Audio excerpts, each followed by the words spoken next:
makikilala na natin ang bagong Kapuso housemate na papasok sa loob ng bahay. Kung sino siya, let's watch this. Agad-agad. Agad-agad siyang gutom. Noon pa man, malapit na sa puso niya ang pag-entertain, kaya naman hindi nakapagtataka na she is one of the brightest Kapuso stars. Ang host at actress na ito magdadagdag sa bahay ng kuya. At ngayon ay talagang it is her time para humanap sa mga hamon ni kuya. Hello mga kapuso at kapamilya. Visit ka, Robby! Hindi ako ang papasok sa loob. Tapos na ako dyan. Hoy! Totoo ko! Gutom pa ako! Sa may mga jowa dyan, paano kung nadiskubre mo na may dalawa pa palang iba ang mahal mo? Dapat thankful ka pa rin. Ha? At least pasok ka sa top 3.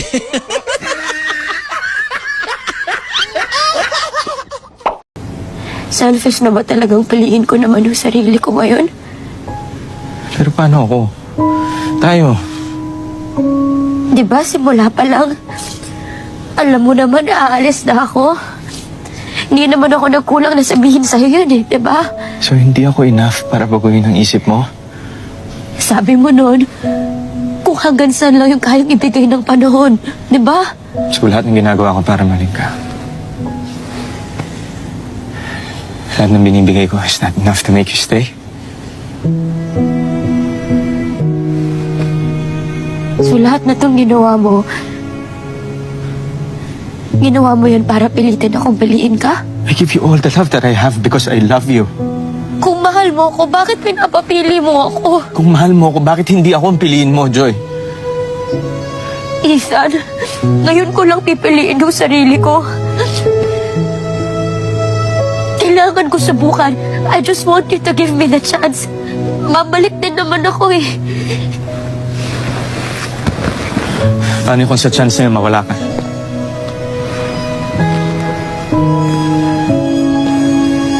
Takot na ako magmahal ulit. Takot na ako na araw-araw hindi ko mahawakan yung kausap ko. Araw-araw, iisipin ko kung anong ginagawa mo, kung sinong kausap mo, kung sinong kasama mo, baka may magpakilala sa'yo, baka may pumorma sa'yo, Joy. Baka magustuhan mo siya. Joy!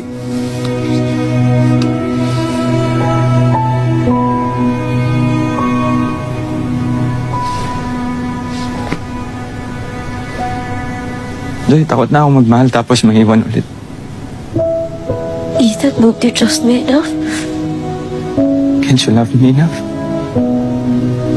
It's never a question of love.